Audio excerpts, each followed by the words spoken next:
पुराने ज़माने की बात है, एक एजुकेशन इंस्पेक्टर जो कि स्कूल के दौरे पर आए थे, वो सीधा क्लास में चले गए। हेडमास्टर और टीचर उसे देखकर फ़ौरन क्लास में चले गए।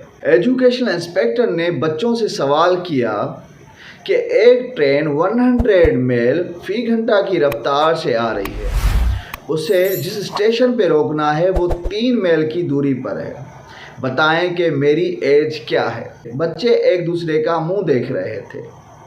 इतने में टीचर ने गुजारिश की, सर बच्चे हैं, सवाल समझ नहीं पाए, बराए मेहरबानी सवाल दोबारा रिपीट कीजिए। एजुकेशन इंस्पेक्टर ने सवाल दोबारा रिपीट किया और कहा, एक ट्रेन 100 मील फ़ी घंटा की रफ्तार से आ रही है, उसे जिस स्टेशन पे रुकना है वो 3 मील की दूरी पर है कि मेरी एज क्या है। नतीजा वही हुआ, बच्चे कभी इंस्पेक्टर का मुंह देख रहे थे और कभी टीचर का मुंह देख रहे थे। इतने में क्लास टीचर ने सिफारिश की, सर आजकल गर्मी बहुत है और हमारे स्कूल में पंखे भी नहीं हैं, बच्चे सवाल समझ नहीं पाए, बराए मेहरबानी सवाल दोबारा रिपीट कीजिए।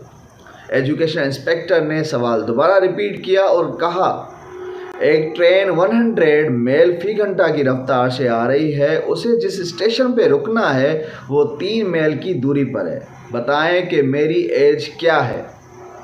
इतने में एक बच्चे ने हाथ ऊपर किया और कहा, सर आपकी एज जो है वो है 50 साल। एजुकेशन इंस्पेक्टर हैरान हो गया। उसने कहा कि मैं 3 स्कूल से आया हूँ, वहाँ सबसे यही सवाल किया है लेकिन किसी ने भी सही जवाब नहीं दिया। उसने इनाम के तौर पर उसको 1 रुपया दिया और वो जा रहे थे, तभी बच्चे से पूछा कि तुम्हें कैसे पता चला कि मेरी एज 50 साल है। बच्चे ने फरमाया, जनाब हमारे पड़ोस में एक साहब हैं, उसकी भी उम्र 50 साल है, वो भी आपकी तरह बोंगियाँ मारते हैं।